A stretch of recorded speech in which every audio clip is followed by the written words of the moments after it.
우리가 8월 달은 주제가 말씀이에요. 말씀이 우리한테 뭐냐? 내가 말씀을 어떻게 대해야 되느냐? 이런 이야기를 좀 함께 나눠보려고 합니다. 사람들이 말씀을 뭐라고 생각할까요? 성도님들은 말씀을 뭐라고 생각하세요? 하얀 건 종이요. 까만 건 글씨다. 성경을 읽으면 참 어렵다고 말하는 분들이 많으세요.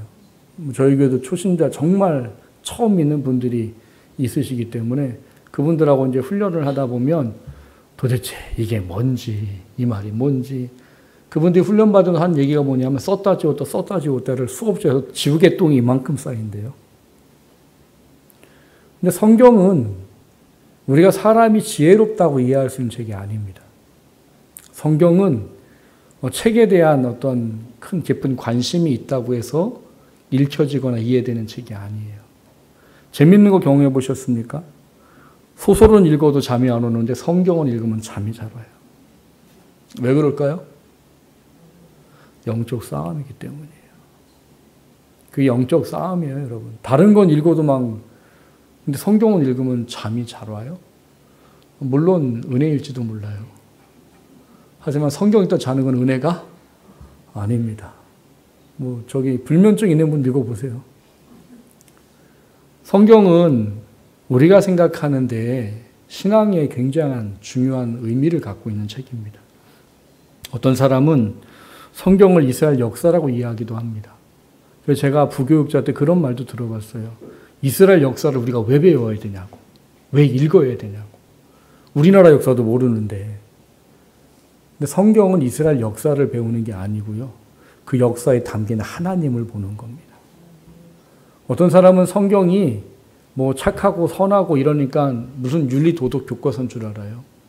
그거 읽으면 마음이 편해지고 마음이 너그러워지고 물론 그게 성령의 능력으로 나타난 열매라면 감사하지만 그게 아니라 성경을 다른 어떤 교양 서적처럼 읽어버리게 된다면 성경은 그 사람에게 성경이 되지 않습니다. 여러분 알고 계십니까? 매년에 성경이 6억 권 정도 팔린다고 그래요. 전 세계적인 추세예요. 우리나라만이 아니고. 전 세계에 1년에 6억 권이라는 책이 팔린답니다. 이 지금 시대에 어떤 베스트셀러도 6억 권씩 팔리는 책은 없어요. 그리고 성경은요, 우리 지구상에 있는 모든 민족 중에 97%가 자기의 언어로 성경을 가지고 있습니다. 그리고 3%만 자기의 언어로 없어요. 근데 그게 3,000언어나 돼요. 이 3%인데, 아니 3%인데 왜 3,000어? 나라가 3,000개나 있나? 민족, 부족 이런 게 있어서 그래요. 아프리카든 동남아든 이런데 나라는 하나인데 막 섬이 1,000개라며요. 그런 데에 있는 사람들은 언어가 다 달라요. 우리도 그러잖아요. 여러분 제주도 가면 제주도 말 알아들으세요? 못 알아들어요. 그런 것처럼 외국에도 각 섬마다 부족마다 언어가 다른데 그 언어가 번역되지 않은 게 아직 3,000어가 된답니다. 그래서 전도학자나 선교학자나 성경학자들은 땅끝까지 복음이 전해지는 게 뭐냐 그 이야기를 모든 언어로 성경이 번역되어져서 그들이 성경을 읽을 때다. 이렇게 추측하기도 해요. 근데 그건 추측이고요. 어쨌거나 성경이 사람들이 예수를 믿고 또 하나님을 알고 하는 것에 가장 중심에 있는 가장 중요한 거예요. 그렇기 때문에 그 성경을 우리가 성경이란 하나님께 주신 목적대로 우리 안에 있을 때 비로소 그건 내게 능력이 되는 겁니다. 오늘 우리는 이 성경이 내게 하나님이라는 분을 알고 경험하고 깨닫게 하는 그런 말씀이라는 사실을 좀 돌아보려고 합니다.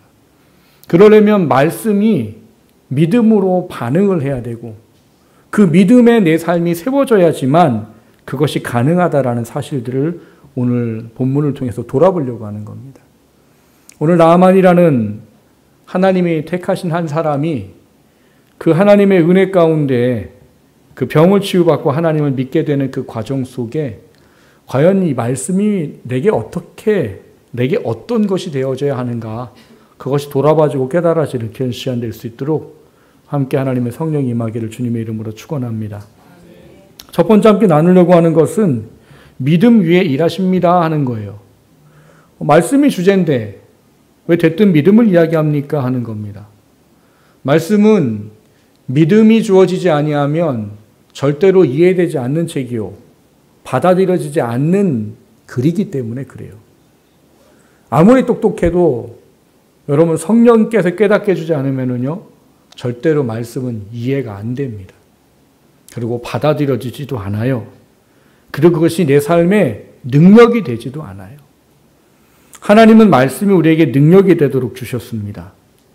근데 그게 능력이 되려면 믿음이 우리 가운데 그 말씀을 받아들일 수 있어야 된다는 사실이에요.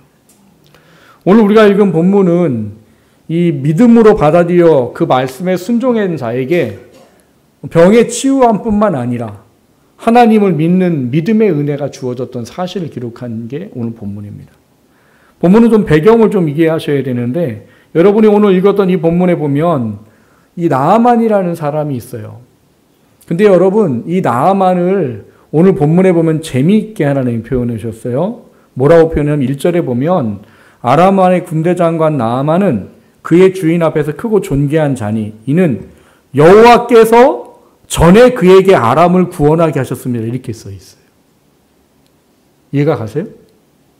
나아만은 아직 하나님 믿는 사람 아니에요. 그런데 성경에 뭐라고 써놨냐면 하나님께서 그를 통해서 아람 왕을 구원하도록 하셨답니다. 이거 왜 썼을까요? 하나님이 구원할 자에게 써놓으신 거예요. 그러니까 이 아람 왕이 하나님의 은혜로 이 나아만을 통해서 목숨을 건진받았다는 거예요. 근데 이 사람이 문제는 무슨 일이 생긴 거예요?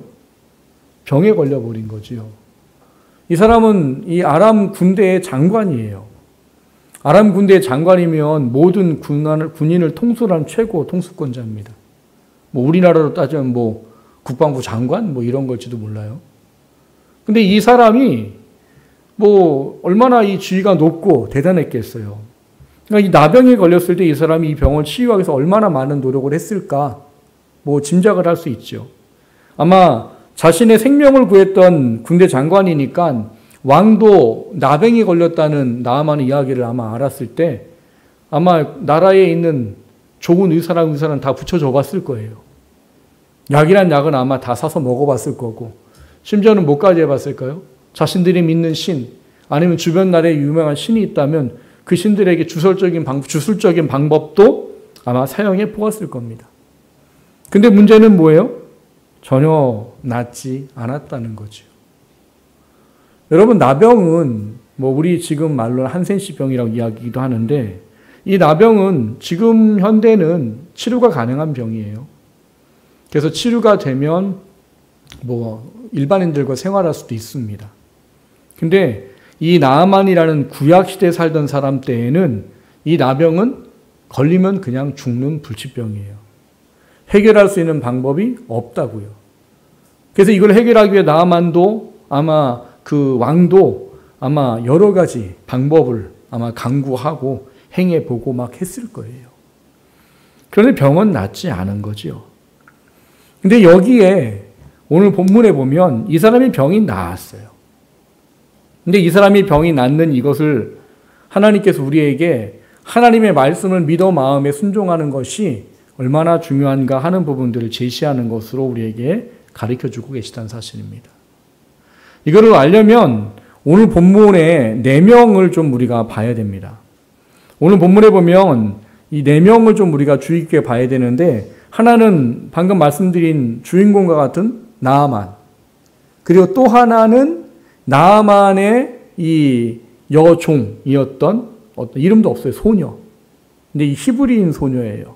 그리고 누가 나와요? 북이스라엘 왕. 그리고 이스라엘의 선지자인 엘리사.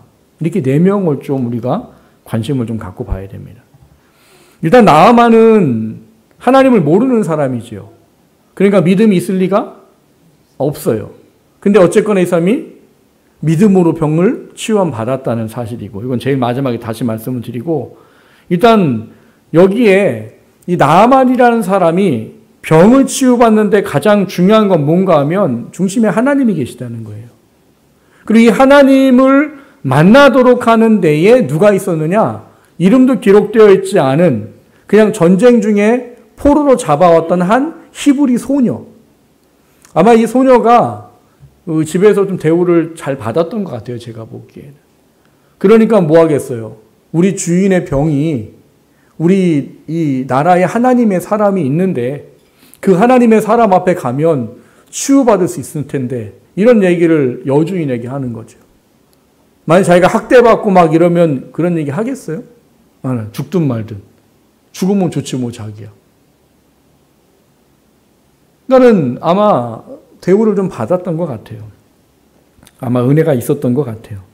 그러니까 이 여자아이가 이 여주인에게 말을 했고 여주인은 나아만에게 이야기를 하고 나아만은 누구한테 이야기해요? 아람 왕한테 이야기합니다. 그러니까 아람 왕이 총애하는 신하잖아요. 그러니까 뭘 했다고 써 있어요? 내가 편지를 써줄 테니까 가지고 가라. 그래서 편지를 받아가지고 누구한테 갑니까? 북쪽 이스라엘 왕한테 가요. 근데 이 편지를 받고 7절에 북쪽 이스라엘 왕의 행동이 이렇게 되어 있어요. 이스라엘 왕이 그 글을 읽고 자기 옷을 찢으며 이르되 내가 사람을 죽이고 살리는 사람이냐? 그가 어찌하여 사람을 내게로 보내 그의 나병을 고치라고 하느냐? 너희는 깊이 생각하고 저 왕이 틈을 타서 나와 더불어 시비하려 함인 줄 알아라. 라고 자기 신하들한테 이야기를 하고 있는 장면을 보게 돼요. 지극히 정상이에요. 왜? 그 시대에는 나병은 고칠 수가 없는 불치의 병이에요. 그 자기도 잘 이야기하고 있어요. 내가 무슨 하나님이냐? 내가 무슨 사람을 죽이고 살리는 하나님이냐? 그러니까 생각되는 건, 야, 이 틈을 기회로 저 나라가 우리를 쳐들으려고 그러나? 이게 당연한 생각인 거예요. 근데 문제는 이렇게 이야기하고 있는 이 북이스라엘의 여호람 왕의 이야기를 또 누가 들어요? 하나님의 사람 엘리사가 들어버려요. 그 소식을 들어버려요. 그 소식을 들어버린 엘리사는 뭐 해요? 왕한테 전가를 보내서 뭐 하라고요? 보내라고. 그 사람을 나한테 보내라고. 그러니까 그 사람이 보냄을 받고 엘리사한테 옵니다. 그리고 엘리사한테 와서 이 엘리사 선지자가 그 사람을 만나서 뭐 안수기도 해주고 뭐 이렇게 했느냐? 안 해요. 오늘 본문에 보면 쳐다도 안 보고 그냥 만나지도 않고 그냥 신하를 사환을 시켜서 뭐라고 그래요? 야, 가서 이 요단강 가가지고 7번 담그고 가라 그래. 그러니까 이 이야기를 들은 오늘 나아만은 어떻게 됐어요? 일단 열받았어요. 네. 왜냐하면 자기가 이 병을, 불치병을 나으려고 얼마나 많은 걸 해봤겠어요. 자기가 믿는 신, 다른 나라의 신, 뭐 주술적인 거 다 해봤을 거 아니에요. 그래서 오늘 본문에도 보면 이 사람이 뭐라고 말해요? 내가 생각하기엔 이런 말을 해요. 내가 생각하기엔 저가 나와가지고 내 그 손을 내 부위, 이 나병 걸린 부위에 뭐 흔들든지 뭐라든지 뭐 이렇게 해줄 걸로 알았는데 이게 뭐야? 아무것도 안 해주고 가서 요단 가서 씻으라고 하네? 자기가 이미 해본 게 있단 말이에요. 그래서 이 사람이 화내면서 뭐라고 말해요? 다메섹에 요단강보다 훨씬 강물이 좋은 아바나와 바르바리라는 강이 있는데 야, 차라리 그럼 거기 가서 씻지? 씻어서 낫는 거라면? 그래서 몸을 돌려 분노하여 떠났다라고 되어 있어요. 근데 여기에 이제 또 한 사람들이 등장을 하는 거죠. 아까 그 소녀와 마찬가지로 종이에요. 그의 종들이 나와서 말하되 아마 이 종들은 히브리인이었을 가능성이 큽니다. 그 종들인 히브리 사람들이 뭐라고 말해요? 선지자가 당신에게 큰 일을 하라고 해서도 하실 거 아니냐고. 근데 이거는 그냥 작은 거잖아요. 해보시라고. 근데 그 말이 받아들여져 버린 거죠. 그리고 14절에 보면 나아만이 이에 내려가서 하나님의 사람의 말대로 요단강에 7번 몸을 담그니 그의 살이 어린아기의 살같이 회복되어 깨끗하게 되었더라. 여러분, 여기에 우리가 중요하게 집중해야 될 건 뭡니까? 엘리사의 능력입니까? 아니에요. 성경은 명확하게 하나님의 사람이 있습니다. 하나님의 사람이 말했잖아요. 하나님의 사람의 말대로 이렇게 되어 있단 말인 거예요. 그러니까 이 지금 일련의 과정 중에 가장 중요한 건 뭐냐 하면 하나님의 사람이 한 말대로 그 하나님을 믿는 믿음이 이 모든 것을 이루었다는 사실인 거예요. 성경은 그걸 자세하게 기록하고 있진 않아요. 그러나 아까 1절에서도 봤듯이 하나님이 나아만을 하나님께서 구원하도록 해주셨더라라고 기록한 것과 그리고 오늘 이 나아만이라는 사람이 그 종들의 말을 들었을 때 성령께서 역사하지 않았다면 요단강에 들어갈 일이 없다라는 사실을 우리는 묵상할 수 있어야 된다는 거예요. 그러니까 이 사람은 하나님이 그를 구원하기 위해 아마 이 일을 계획했다고 봐도 틀림이 없다는 사실인 거예요. 중요한 건 하나님의 사람이 말한 것을 이 종들의 권면을 들을 때 그것이 받아들여졌고 그 받아들여진 그 마음의 믿음이 이 일을 이룰 수 있도록 했다는 사실이에요. 물론 우리가 믿는 믿음처럼 나아만이 믿음이 있어서 뭐 하나님 막 이러고 해서 한 거냐? 물론 아니에요. 하지만 뭐가 있었느냐? 이 종들의 이야기를 들었을 때 이 하나님의 사람의 말대로 순종해보자 하는 마음이 그 안에 있었고 그 하나님의 사람의 말대로 순종할 때 그 놀라운 역사가 있었다는 거예요. 여러분 성경에는 기적과 이적들이 많습니다. 근데 그 기적과 이적이 가장 중요하게 제시하는 게 뭐예요? 믿음이가 너의 믿음이 너를 구원했다. 너의 믿음이 너를 치료했다라고 말씀하신다는 사실이에요. 그 믿음이 어떤 믿음인데요? 하나님의 말씀이 하나님의 말씀으로 믿어지고 그것을 받아들여지는 것을 말하는 거예요. 그게 우리가 오늘 이 나아만과의 과정 속에서 살펴야 되는 믿음 위에 일하시는 하나님에 대한 이야기예요. 성경에 있는 모든 이야기를 보면 그게 다 하나님의 말씀대로 그 믿음에 일어난 역사지 하나님 말씀하지도 않았는데 일어난 일들을 기록한 건 없어요. 다 하나님이라는 분이 말씀을 하시고 그 말씀대로 이루어집니다. 근데 그 말씀대로 이루어진 데 뭐가 필요하더래요? 믿음이 필요하더라는 거예요. 뭐가 필요하다고요? 믿음이. 어떤 믿음이요? 하나님 말씀대로 하십니다라는 믿음이. 지난주에 제가 그런 설교 드렸습니다. 믿음과 신앙이 연약해져 버리면 하나님의 능력이 우리 안에 있을 수가 없다고. 하나님의 능력은 하나님께로부터 주어져야지만 된다고. 엘리야가 이제 하나님께 가야 될 걸 알고 자기가 엘리야의 뒤를 이어서 사역해야 되는 것을 알게 된 엘리사는 뭐가 필요했을까요? 하나님의 능력이 필요하다는 걸 알았단 말이에요. 왜? 늘 지켜봐왔잖아요. 지난주 설명했듯이 늘 봐왔잖아요. 엘리야가 얼마나 놀라운 능력을 행하는지. 근데 자기 보고 이제 오늘 엘리야는 데려갈 거고 네가 뒤를 이어서 하라고 하는데 자기는 그 능력이 없단 말이에요. 그러니까 엘리사가 뭐예요? 그 능력을 받기 위해 계속 따라가잖아요. 결국 시험에 이겼다고 그랬죠.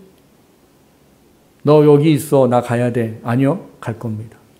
너 여기 있어, 나 가야 돼. 아니요, 갈 거예요. 그럼 마지막 뭐예요? 너 뭘 원하느냐?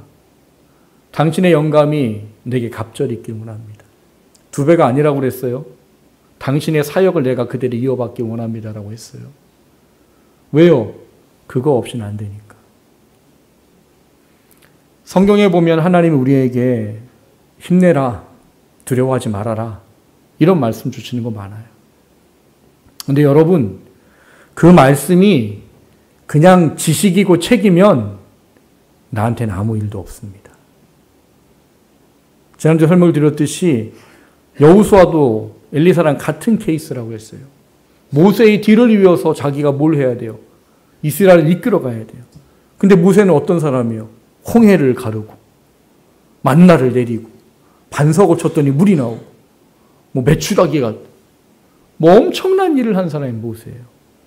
근데 모세를 데려가지고 자기 보고 지도자가 되래요. 자기는 할 수 있는 힘이 없어요. 근데 여호수아 1장에 하나님이 여호수아에게 뭐라고 말했대요? 내가 너를 모세처럼 세워주마. 오늘 이스라엘 백성이 너를 모세에게 한 것처럼 알게 해주마. 두려워 말라. 나는 내 하나님이 됨이니라. 놀라지 말라.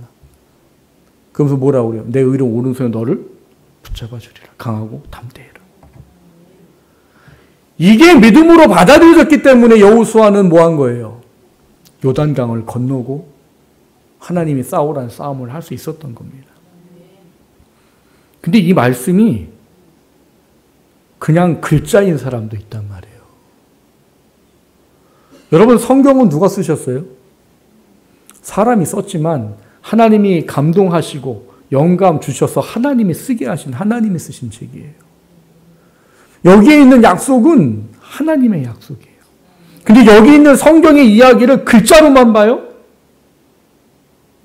여러분에게는 아무 능력도 기적도 이적도 없습니다. 하나님이 살아계신 걸 경험할 수가 없어요. 뭐 할 때 그 일이 나타난대요?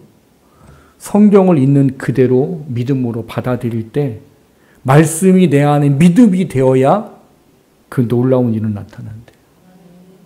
정말 죽을 것 같아요. 마음이 너무 힘들어요. 환경도 힘들고 삶도 힘들어요. 근데 그 말씀이 내 안에 와 부딪혀버린 거예요. 두려워 말라. 나는 내 하나님이니라. 놀라지 말라. 나는 내 하나님이 됨이니라. 강하고 담대해라. 내가 붙잡아 주리라. 나의 참으로 의로 오른손 너를 붙들리라. 그 이야기가 내 안에 와서 믿어져 버리고 그 믿음이 하나님을 붙잡게 되면 그게 모든 걸 이길 만한 힘과 능력이 주어지더라는 겁니다. 여러분, 나아만이 병을 나음 받았어요. 근데 하나님이 나아만이 믿지도 않았는데 이걸 하셨을까요? 분명히 그러진 않아요. 물론 엘리사처럼 여종처럼 종들처럼 믿는 것은 아니었겠지요. 하지만 그 안에 뭐가 있었어요? 그래, 믿고 해보자. 믿고 해보자는 그 말이 결국은 이 사람으로 하여금 하나님의 살아계심을 경험하게 해주셨다는 거예요. 여러분, 성경에는 수많은 기적과 이적들이 있습니다. 예수님께서 베푸신 수많은 기적과 이적들이 있어요. 근데 그런 이적과 기적들을 보고 사람들이 착각하는 게 예수님이 병 고쳐주러 오셨고 뭐 우리 문제 해결해 주러 오셨고라고 생각하는 잘못된 생각을 가져요. 물론 불쌍하셔서 병도 고치셨고 귀신도 내어쫓아 주셨고 뭐 오병이어로 몇만 명을 먹이기도 하셨어요. 근데 성경은 그거를 하게 하신 이유가 있다라고 말합니다. 사도행전 3장에 보면 베드로와 요한 이런 예수님의 제자들이 예수님의 이름으로 뭐예요? 나면서 안전뱅이자 일치고 뭐 병도 고치고 놀라운 일들을 해요. 그러니까 사람들이 누구에게 집중을 해요? 베드로, 요한에게 집중하죠. 근데 뭐라고 그래요? 베드로가 왜 너희들은 이걸 우리가 한 것처럼 우리를 쳐다보냐? 우리가 한 게 아니다. 예수 그리스도의 그 이름이 하시는 거다라고 고백을 해버려요. 사람들은 그렇게 얘기해버려요. 왜 우리가 한 것처럼 우리를 보냐고. 하기는 누가 했는데? 베드로가 했어요. 요한이 했어요. 근데 그들은 알고 있는 거죠. 내 힘과 내 능력이 아니라 하나님 아버지의 예수 이름의 능력이 일을 했다는 걸 그들은 알고 있는 거예요. 그래서 뭐라고 그래요? 왜 우리가 한 것처럼 우리를 주목하냐? 우리를 보지 말아라. 이게 우리가 믿음 안에 알아야 될 가장 중요한 이야기예요. 예수님은 병 고치셨습니다. 귀신 내어쫓아 주셨습니다. 수많은 놀라운 기적과 이적을 베푸셨습니다. 근데 그거를 왜 하셨냐는 거예요. 그분이 구약에 예언해 놓은 우리를 구원할 메시아라는 것을 증명하는 것으로 위해서 그 일을 하신 거라고 성경은 기록하고 있어요. 여러분, 예수님이 죽어서 우리가 구원받는 게 아니라고 그랬어요.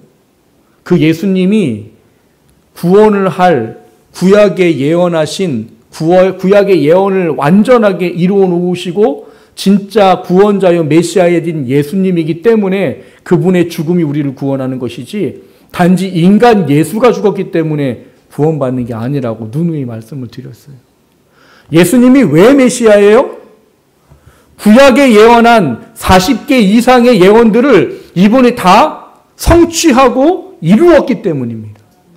그래서 그분의 십자가의 죽음이 우리를 구원할 능력이 되는 것이지 인간 예수가 대신 죽었다고 우리가 구원받는 게 아니라고. 그러면 저도 여러분 위해 죽으면 저 믿으면 구원받아요. 근데 제가 그랬잖아요. 저 믿고 제가 대신 죽어주고 저 믿으면 여러분 구원받아요? 그렇게 세차게 안 흔드셔도 돼요. 구원 못 받아요. 왜? 저는 메시아가 아니기 때문이에요. 대신 죽어줘도 의미가 없어요. 전 죄인이지 메시아가 아니에요.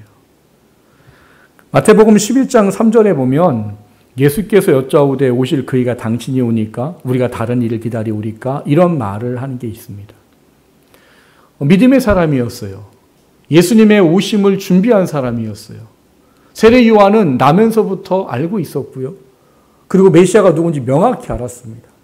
그래서 요한복음에 보면 자신에게 나오는 예수님을 보고 세상 죄를 지고 가는 어린 양을 봐라. 저분을 믿어야 된다. 하고 제자들에게도 저분을 믿어라. 그리고 간 사람 중에 하나가 베드로의 형제 안드레예요. 안드레가 원래는 세례 요한 제자였어요. 근데 그 세례 요한 말 듣고 메시아를 따라간 사람이 안드레예요. 그러니까 세례 요한은 명확히 알았어요. 예수님이 메시아라는 사실을. 근데 요한복음에 보면 세례 요한이 제자들을 보내는 거지요. 왜 보내요?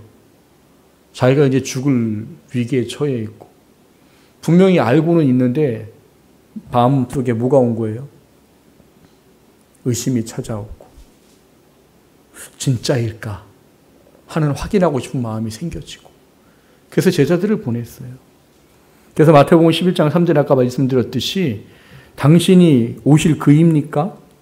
예언된 말씀대로의 그분 맞습니까? 아니 우리가 다른 사람이 기다려야 할까요?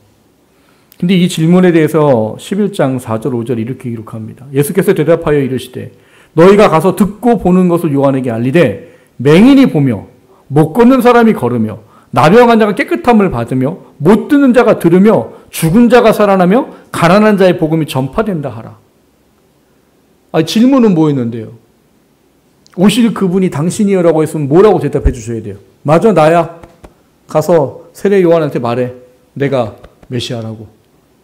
근데 그렇게 말 안 하시고 맹인이 보고 못 걷는 사람이 걷고 나병한 자가 깨끗함을 받고 못 듣는 자가 듣고 죽은 자가 살고 가난한 자에게 복음이 전파된다고 말해. 왜 이렇게 대답을 하셨을까요? 이사야서 35장 5절 6절 이런 말씀이 있습니다. 그때의 맹인의 눈이 밝을 것이며 못 듣는 사람의 귀가 열릴 것이며 그때의 저는 자는 사슴같이 뛸 것이며 말 못하는 자의 혀는 노래하리니 이는 광야에서 물이 솟겠고 사막에서 시내가 흐를 것입니다. 메시아가 오실 것에 대한 예언을 600년 전에 이사야를 통해서 해놓으신 이야기예요. 그러니까 뭐 하라는 거예요? 성경대로 메시아인 내가 왔다고 네가 보고 들은 걸 전해. 믿음은 여러분 성경에 있는 이야기를 그대로 받아들이는 겁니다. 믿음은 그 성경에 있는 것대로 반응을 하는 거예요. 그 반응이 우리로 하여금 예수 그리스도를 경험하게 하시고 하나님을 경험하게 하는 성령의 능력을 경험하게 하는 유일한 통로라는 사실을 아셔야 됩니다. 말씀이 믿음이 안 되면 누구 같을까요? 오늘 본문에 여호람 왕 같을 거예요. 여호람이 왜 옷을 찢고 야 우리 망했어 이랬을까요? 그 사람은 답도 이미 알고 있어요. 뭐라고 말해? 내가 하나님이냐? 하나님이라는 분에게 가면 그게 해결된다는 걸 알아야 되는 사람이 자기한테 보내고 자기가 할 힘이 없으니까 하나님을 날려버렸어요. 여러분 우리가 성경을 말씀 그대로 믿음으로 받아들이는데 가장 우리를 방해하는 요소가 뭐라고 생각하십니까? 죄송한데 가장 큰 방해 요소는 나예요.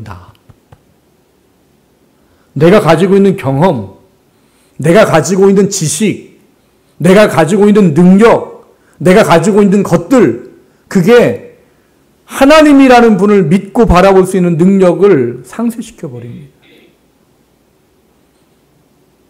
여러분, 어떤 사람이 사기, 암, 말기라고 판정을 받았어요. 이건 판정이에요. 왜? 검사해봤더니 수치가 이렇게 나왔고, 조직검사 해봤더니 이렇게 나왔고, 이렇게 하니까 나오고, 다 나왔어요.